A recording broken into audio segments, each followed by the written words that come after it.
Israel और Hamas के बीच संघर्ष विराम जारी है। लगातार कैदियों और बंधकों की रिहाई भी जारी है। इन सब के बीच इजराइल के लिए नया खतरा लगातार मंडरा रहा है।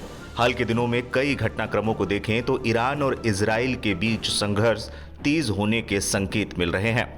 दोनों तरफ से लगातार बयानबाजियों का दौर भी चल रहा है। इस बीच ईरानी सेना के ग्राउंड फोर्सेस के कमांडर का एक ऐसा बयान सामने आया है जिसे साफ तौर पर ईरान की इजराइल को सीधी धमकी के तौर पर देखा जा सकता है। इस्लामिक रिवोल्यूशनरी गार्ड्स कॉर्प्स के कमांडर ने इजराइल को सीधे तौर पर धमकी दे दी है। ईरान की न्यूज एजेंसी मेहर के मुताबिक ईरान की सेना के ग्राउंड फोर्सेस के कमांडर ने एक सख्त चेतावनी जारी करते हुए कहा, इजराइल का विनाश करीब है, यूएस कुछ नहीं कर सकता है। ईरान की ताकत के सामने अमेरिका शक्तिहीन है, उनका हाथ ट्रिगर पर है।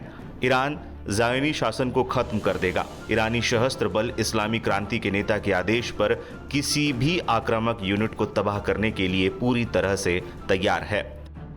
बता दें, आईआरजीसी के कमांडर का बयान ऐसे वक्त पर आया है जब सीजफायर का पहला फेज जारी है। इस फेज में 6 बार बंधकों की अदला बदली हो चुकी है। वहीं ट्रंप लगातार आक्रामक बयानबाजियां भी कर रहे हैं। ट्रंप का कहना है कि वो गाजा से फिलिस्तीनियों को निकालना चाहते हैं और उन्हें आसपास के मुस्लिम देशों में शिफ्ट करना चाहते हैं। ट्रंप के इस प्रस्ताव का मुस्लिम देश विरोध कर रहे हैं। कोई नहीं चाहता कि फिलिस्तीनियों को उनकी जगह से निकाला जाए। ट्रंप के प्रस्ताव में फिलिस्तीनियों को जॉर्डन और मिस्र में शिफ्ट करने की बात कही गई है। दोनों ही देश इसके लिए तैयार नहीं है।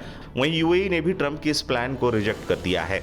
इजराइल और हमास के बीच जारी युद्ध विराम समझौते के तहत लगातार बंधकों और कैदियों की रिहाई हो रही है। पिछले हफ्ते दोनों तरफ से काफी बयानबाजियों और धमकी के बाद भी दोनों ओर से रिहाई हुई थी। अब अगले चरण के तहत हमास ने मंगलवार को कहा है कि वो 3 के बजाय 6 जिंदा बंधकों को रिहा करने वाला है। इस बीच युद्ध विराम समझौते के दूसरे चरण की बातचीत भी शुरू होने वाली है। वैसे तो दूसरे चरण की बातचीत अब तक शुरू हो जानी चाहिए थी, लेकिन कई कारणों से ऐसा नहीं हो सका। लेकिन आई खबरों के मुताबिक जल्द बातचीत का दौर शुरू होने वाला है।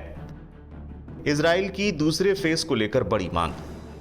इजरायली टेलीविजन ने मंगलवार को बताया कि प्रधानमंत्री बेंजामिन नेतन्याहू ने हाल ही में एक बैठक के दौरान कैबिनेट मंत्रियों से कहा है कि युद्ध विराम और बंधक रिहाई समझौते के दूसरे फेज की शर्तों पर आने वाली बातचीत में इजराइल की शर्तें हैं कि हमास को हथियार डालने होंगे और गाजा में उनकी कोई मौजूदगी नहीं होगी। मतलब हमास को गाजा छोड़कर जाना होगा।